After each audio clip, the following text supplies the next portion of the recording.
یہ حافظ الاسد کا زمانہ تھا۔ دمشق کا معروف و مشہور تاجر رات کے پچھلے پہر سڑکوں پہ ٹہل رہا تھا۔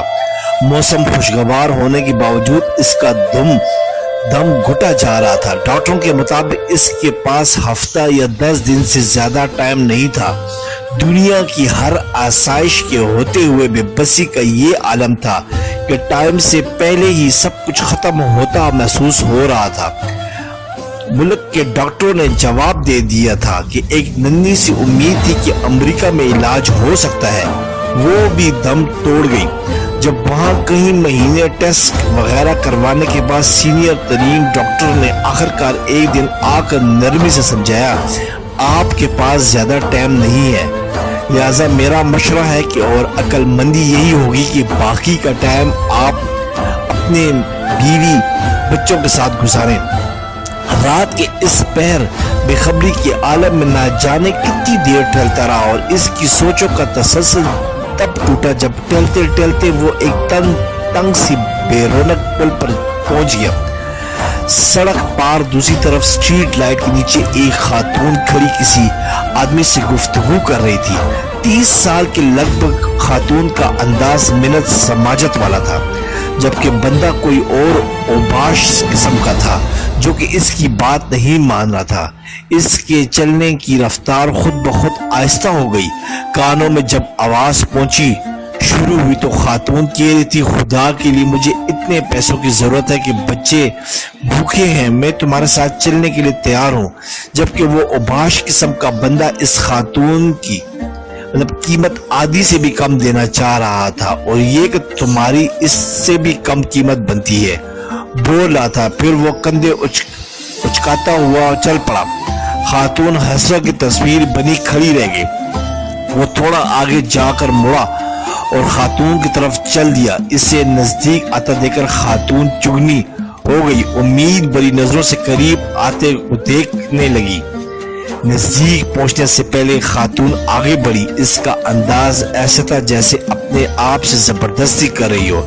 اس نے قریب پہنچ کر سلام کیا۔ خاتون نے مصنوعی مسکراہٹ سے جواب دیا اور ٹٹولتی نظروں سے دیکھا اور تھوڑا قریب ہوتے ہوئے معنی خیز انداز بنا کر پوچھا، کیا موڈ ہے؟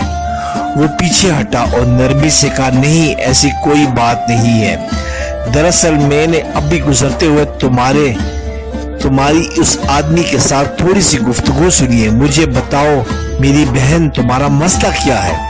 اس طرح پوچھتا تھا کہ جو کہ خاتون مضبوط دکھائی دینے کی کوشش کر رہی تھی یکدم روحانسی ہو گئی۔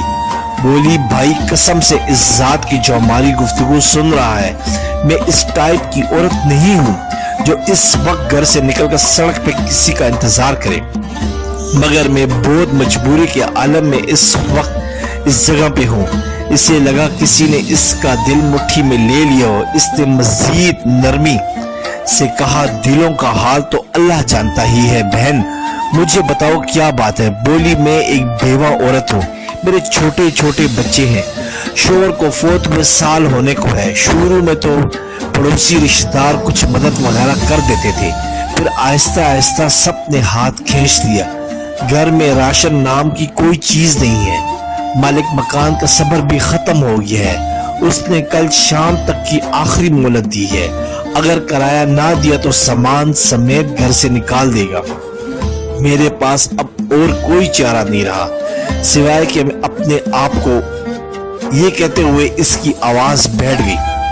آدمی نے بھی جلدی سے دوسری طرف موڑ کر بہانے سے اپنے آنسو صاف کیے، پھر مڑ کر جلدی سے بولا، بس ٹھیک ہے بہن، کوئی بات نہیں۔ اپنی جیبوں میں ہاتھ ڈالے تو پتہ چلا کہ جیبوں میں جو رقم ہے وہ نہ ہونے کے برابر ہے، کیونکہ جس عالم میں وہ نکلا تھا اسے تو ہوش ہی نہیں تھا۔ اس نے خاتون سے کہا، فی الحال یہ رکھو اور مجھے اپنا ایڈریس بتاؤ، فکر کرنے کی کوئی ضرورت نہیں، اپنے گھر جاؤ، انشاءاللہ سب ٹھیک ہو جائے گا۔ خاتون بے یقینی کے انداز میں اس کی طرف دیکھ رہی تھی، جیسے سوچ رہی ہو کہ اس پہ بھروسہ کرے کہ نہ کرے۔ اس نے پھر سے یقین دہانی کرائی کہ تم جاؤ اور ایڈریس بتاؤ۔ بس اس نے آخرکار ایڈریس بتا دیا اور پھر ایک طرف کو چل پڑی۔ تھوڑی دیر تک خاتون کو جاتا دیکھنے کے بعد وہ مڑا اور واپسی کی طرف تیزی سے قدم اٹھانے لگا۔ گھر پہنچ کر اس نے کافی مقدار میں نقدی لی اور ڈرائیور کو بڑی وین نکالنے کا کہا. پھر خود ڈرائیو کرتے ہوئے شہر کے 24 گھنٹے کھلے رہنے والے سٹور سے راشن کی بڑی مقدار وین میں بھری اور خاتون کے بتائے ہوئے ایڈریس پہ پہنچ کر سارا راشن اس کے گھر اتارا. باقی کی رقم خاتون کو دی اور کہا صبح مالک مکان سے وہ خود بات کر لے گا اور کرائے کا معاملہ نمٹا دے گا اور انشاءاللہ ہر مہینے مخصوص رقم آپ تک پہنچا دی جائے گی. یہ کہہ کر جلدی سے بنا کچھ کہے سنے واپس مڑ گیا. خاتون بت بنی بے یقینی کے عالم میں کھڑی آنسوؤں بری نگاہوں سے دیکھتی رہ گئی اور وہ وین سمیت نظروں سے اوجھل ہو گیا. اس کی کیفیت اب کافی مختلف تھی. اس کے انگ انگ سے خوشی پھوٹ رہی تھی. کچھ گھنٹوں پہلے جو اس کی حالت تھی وہ اب یکسر بدل گئی تھی. اب اسے ہفتہ 10 دن گزارنے کی جو فکر تھی وہ تھوڑی کم ہو گئی تھی. ہفتہ 10 دنوں کا خیال آتے ہی اس نے کاغذ قلم لے کر خاتون کا ایڈریس لکھ کر وصیت لکھی کہ ہر ماہ باقاعدگی سے 4 لوگوں کے معقول سے بڑھ کر خرچے کی رقم اس ایڈریس پر بھجوائی جائے اور کاغذ کو لفافے میں بند کر کے تجوری میں رکھ دیا. اب اسے لگ رہا تھا کہ اب آخری سفر کے لیے وہ تیار ہے. یہ تھوڑی بہت تیاری کر لی ہے. پھر ہفتہ گزر گیا اور 10 دن گزر گئے. پھر 10 دن اور 15 دن گزر گئے. گھر والوں کے کہنے کے باوجود اسپتال نہیں گیا اور پھر پورا 1 مہینہ گزر گیا اور اگلے مہینے کی رقم بھی اس نے فوراً بھجوا دی. پھر ایسے ایک مہینے کرتے پورا سال گزر گیا اور وہ معمول کے مطابق رقم بھجواتا رہا. پھر 5 سال، پھر 10 سال گزر گئے اور پھر پورے 20 سال گزر جانے کے بعد ایک رات وہ معمول کے مطابق تہجد کے لیے اٹھا. وضو کر کے تہجد شروع کی اور سجدے میں دعا کرتے کرتے اس کی سانسیں ختم ہو گئی. اس جہان فانی سے سجدے کی حالت میں رخصت ہو گیا. یہ سچا واقعہ یہاں ختم نہیں ہوتا. اصل خلاصہ تو اب آنا ہے. گھر والے جب صبح اٹھے تو اس کو سجدے کی حالت میں مردہ پایا. افسوس کے ساتھ ساتھ گھر والوں کو اس بات کی خوشی بھی تھی کہ اچھی اور مبارک موت ہوئی ہے. خیر، تکفین و تدفین اور دیگر انتظامات کے بعد اولاد کا تجوری اور وصیت کھولنے کا وقت آیا تو وہ بند لفافہ بھی نکل آیا جو کم از کم 20 سال پہلے کی تاریخ کا ان کے والد کے ہاتھ کا لکھا ہوا تھا اور اس کا مطلب تھا کہ اس کے لکھے ہوئے ایڈریس پہ 20 سال سے رقم دی جاتی رہی. لفافہ پڑھنے کے بعد ان کو پتہ چلا کہ والد صاحب کو فوت ہوئے 7 دن ہو گئے ہیں، جو کہ تکفین و تدفین اور رشتہ داروں لوگوں کے ملنے ملانے میں نکل گئے ہیں اور وصیت کے مطابق رقم کی ادائیگی 7 دن لیٹ ہو گئی ہے.